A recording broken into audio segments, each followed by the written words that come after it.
నమస్తే, welcome to our channel. నేను మీ ఝాన్సీని. ఈరోజు సరికొత్త టిప్స్తో మీ ముందుకు వచ్చేసాను. ఇంకెందుకు లేటు మన వీడియోకి వెళ్ళిపోదామా. వీడియోకి వెళ్ళే ముందు ఒక చిన్న రిక్వెస్ట్ కానీ, మీరుగా నా ఛానల్ ఫస్ట్ టైం చూస్తుంటే ప్లీజ్ సబ్స్క్రైబ్ చేసుకోండి, అంతేకాకుండా లైక్ చేయండి. ఫస్ట్ టిప్ అండి, పునుగులు కానీ లేదంటే పకోడీలు లేదంటే ఏదైనా బిళ్ళలు గోల్డ్ ఫింగర్లు వేయించినప్పుడు మన నూనె అది బాగా కాగాలి కదా. సో నూనె అది సో కాగాలని ఎలా తెలుసుకుంటామంటే ఈ చిన్న టిప్తో అయితే తెలుసుకోవచ్చు అండి. ఇది ఐస్ క్రీమ్ షాప్లో అయితే ఈ చెక్క స్పూన్స్ ఇస్తారు కదండి. సో ఐస్ క్రీమ్ తినేసిన తర్వాత అవి పడేయకుండా మంచిగా వాష్ చేసేసి నేనైతే మంచిగా ఎండకి ఆరబెట్టేసి ఉంచుకుంటానండి. సో ఈ విధంగా చెక్క స్పూన్ దీంట్లో పెడితే బాగా మరిగినట్టు కనిపిస్తే ఇది కాగినట్టు అండి. నెక్స్ట్ టిప్ అండి, హాట్ బాక్సులు యూజ్ చేస్తూ ఉంటాము. సో ఇడ్లీ దోశలు చపాతీలు స్టోర్ చేసుకోవడానికి వేడిగా ఉండడానికి హాట్ బాక్సులు యూజ్ చేస్తాం. మన ఫుడ్ యూజ్ చేస్తాం కాబట్టి ఫుడ్ మనం పెడతాం కానీ ఒక్కొక్కసారి బ్యాడ్ స్మెల్ అనేది వస్తుంది కదా. సో ఎటువంటి వాష్ చేయకుండానే ఈ టిప్తో మనమైతే బ్యాడ్ స్మెల్ అనేది పోగొట్టుకోవచ్చు.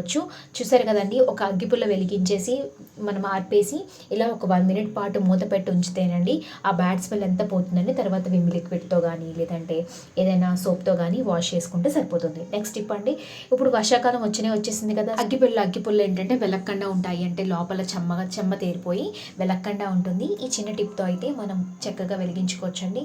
ఇంక ఇప్పుడు వచ్చేసింది కాబట్టి ఇప్పటి నుంచి మన అందరి ఇంట్లో న్యూస్ పేపర్లు అవైలబుల్ ఉంటుంది. సో న్యూస్ పేపర్లో ఇలా చిన్న ముక్కలుగా కట్ చేసి మనం అగ్గిపెట్టెలో పెట్టామనుకోండి, మనకి తేమ చేరకుండా ఈ ఏదైనా తడిగా కానీ తేమగా ఉంది అంటే ఇలా పేపర్ అనేది పీల్చేసుకుంటుంది.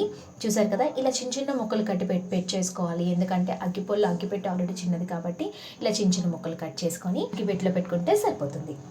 నెక్స్ట్ టిప్, ఇంకో టిప్ అండి, ఈ అగ్గిపెట్టెలో తేమ చేరకుండా ఉండడానికి ఇంకొక టిప్ అయితే షేర్ చేస్తున్నాను. ఇదేంటంటే ఇలా అగ్గిపెట్టెలు ఉన్నాయి కదండి. సో అగ్గిపెట్టెలో ఏంటంటే మనం అందరింట్లో బియ్యం ఉంటుంది కదా. సో రేషన్ బియ్యం అయినా సరే ఏదైనా బియ్యం కానీ కొంచెం మనం బియ్యం అనేది వేసుకుంటే తేమ చేరకుండా అయితే ఉంటుంది. నెక్స్ట్ టిప్ అండి, జనరల్గా మనం వాటర్ బాటిల్స్ వాష్ చేసుకుంటాము. వాష్ చేసిన తర్వాత ఒక్కొక్కసారి స్మెల్ అనేది పోదు. సో ఎటువంటి వాష్ చేయకుండానే స్మెల్ అనేది ఈజీగా పోతుందండి. చాలా ఎక్కువ రోజులు వాడేస్తుంటే ఒక రకమైన స్మెల్ వస్తుంది కదా. ఎలాంటి స్మెల్ అయితే రాకుండా ఉండడానికి ఈ చిన్న టిప్ అయితే షేర్ చేస్తున్నాను. అందరింట్లో యాలకులు అనేవి ఉంటాయి కదండి. సో ఈ ఇలాచీ ఉంటుంది కదా, ఈ ఇలాచీ మనం వాటర్ బాటిల్లో వేసుకున్నామంటే బ్యాడ్ స్మెల్ అనేది రాకుండా ఉంటుందండి. ఈ రెండు ఇలాచీ పండ్లు దీంట్లో వేసేసుకొని ఈరోజు రాత్రి పెట్టామనుకోని రేపు పొద్దున్న తీస్తే బ్యాడ్ స్మెల్ లేకుండా చాలా బాగుంటుంది. మీకు కావాలంటే వాష్ చేసుకొని వాటర్ ఫిల్ చేసుకోవచ్చు. చూసారు కదండి, అంతేనండి. మీకు ఈ టిప్ నచ్చిందా? అయితే లైక్ చేసేసేయండి. నెక్స్ట్ టిప్, మనకి జనరల్గా ఇంట్లో బొద్దింకలు కానీ చీమలు కానీ వస్తూ ఉంటాయి. చాలా ఇబ్బంది పడుతూ ఉంటాము. రాత్రి లైట్లు ఆఫ్ చేస్తే చాలు ఇంకా బొద్దింకలు అయితే రెడీ అయిపోతాయి. బొద్దింకలు మనకి రాకడానికి ఈ చిన్న టిప్ అండి. మన అందరి ఇంట్లో అవైలబుల్ ఉండేది పౌడర్. సో ఫేస్ పౌడర్ అనేది యూజ్ అవుతుంది కదా. ఏదైతే పాండ్స్ యూజ్ చేస్తున్నాను, బాగా మంచి ఘాట్ ఉంటుంది కదా అని చెప్పి మంచి స్మెల్ వస్తుంది కదా. సో ఈ పాండ్స్ని ఒక బౌల్లో అయితే వేసుకున్నాను. అందరింట్లో మనం కర్పూరం హారతి కర్పూరం మనం వాడుతూనే ఉంటాము. సో హారతి ఇవ్వడానికి కాకుండా దీంట్లో ఒక చిన్న కర్పూరం బిళ్ళ వేసేసుకొని మీకు ఎంత పౌడర్ కావాలంటే అంత పౌడర్ అయితే వేసుకోవచ్చండి. కొంచెం వేస్తే చాలు, బొద్దింకలు అయితే రాకుండా ఉంటాయి. అదేవిధంగా చీమలు ఎక్కువ ఉన్నా సరే ఆ ప్లేస్లో అయితే ఇలా వేసామనుకోండి కొన్ని రోజుల పాటు చీమలు కూడా రాకుండా ఉంటాయి. ఎటువంటి కెమికల్స్ వాడకుండానే మనం ఈ విధంగా యూజ్ చేయొచ్చు. తర్వాత ఏంటంటే ఇలా పౌడర్ని మనం కర్పూరాన్ని బాగా మిక్సింగ్ చేసేసుకోవాలి. చేసుకున్న తర్వాత మన ఇంట్లో బొద్దింకలు, మా కిచెన్ ప్లాట్ఫామ్ మీద బొద్దింకలు వస్తూ ఉంటాయి కదా. సో రాత్రి పడుకునే ముందు ఇలాగ మనం కిచెన్ ప్లాట్ఫామ్ మీద మనం కొంచెం పౌడర్ అనేది జల్లేసామనుకోండి బొద్దింకలు రాకుండా ఉంటాయండి. అంతేకాకుండా మంచి స్మెల్ కూడా వస్తుంది కిచెన్లోని. ఈ స్మెల్ ఏంటంటే ఈ కర్పూరము, ఈ పౌడర్ స్మెల్ బొద్దింకలకి అయితే నచ్చదు. సో రాకుండా అయితే ఉంటాయి. ఇలా మనం కర్పూరము ఇందాక మనం చేసుకున్నాం కదండి, కలుపుకున్నాం కదా. దీన్ని ఒక టిష్యూలో కానీ, ఒక పల్చని టిష్యూలు పల్చగానే ఉంటాయి కాబట్టి టిష్యూలో కానీ, లేదంటే టిష్యూ అవైలబుల్ లేకపోతే ఒక కాటన్ క్లాత్లో కానీ ఇలాగ ఫోల్డ్ చేసేసుకున్నాం అనుకోండి.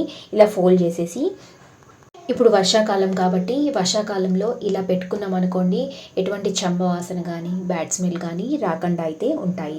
నెక్స్ట్ అండి, ఇంకా కొంచెం ఈ పొడిలోని మనం ఇలా వాటర్ అయితే ఫుల్గా వేసేసుకోవాలి. ఈ వాటర్ వేసేసుకొని మనం కిచెన్ ప్లాట్ఫామ్ మీద ఇందాక మనం పొడి చల్లుకున్నాం కదా, పొడి చల్లుకోకుండానే ఇలా కిచెన్ ప్లాట్ఫామ్ మీద ఇలాగ వాటర్ స్ప్రింకిల్ చేసుకున్నా సరే, ఒక స్ప్రే బాటిల్లో వేసుకున్నా సరే, ఒక క్లాత్ పెట్టి బాగా తుడిచేసుకున్నా సరే మనకైతే బొద్దింకలు రాకుండా ఉంటాయండి ఈ స్మెల్కి. అంతేకాకుండా చిన్న పురుగులు వస్తాయి కదండి, ఆ పురుగులు కూడా రాకుండా అయితే ఉంటాయి. ఈ వాటర్ని కిచెన్ ప్లాట్ఫామ్ అయితే కాకుండా ఇల్లు ఉత్తుకుంటాం కదండి, ఇల్లు ఉత్తుకోవడానికి లైజాల్ అలాంటివి వాడుతూ ఉంటాం కదా, అలాంటివి ఏం వాడకుండానే ఇలాగే కొంచెం పౌడరు, కొంచెం కర్పూరము, అదేవిధంగా పసుపు కూడా వేసుకున్నాం అనుకోండి, ఈగలు రాకుండా అయితే ఉంటాయి. ఇప్పుడు వర్షాకాలం వచ్చింది కదా, సో ఈగలు ఎక్కువగా వస్తూ ఉంటాయి కాబట్టి ఇలా పసుపు వేసుకోవడం వల్ల ఈగలు రాకుండా అయితే ఉంటాయండి. మీకు కానీ వీడియో నచ్చిందా అయితే మీ ఫ్రెండ్స్ అండ్ మీ ఫ్యామిలీ మెంబర్స్కి నా ఛానల్ని షేర్ చేయండి, లైక్ చేయండి. Thanks for watching my video. ఇంకొక ఇంట్రెస్టింగ్ వీడియోలో మళ్ళీ కలుద్దాం. Bye bye, take care.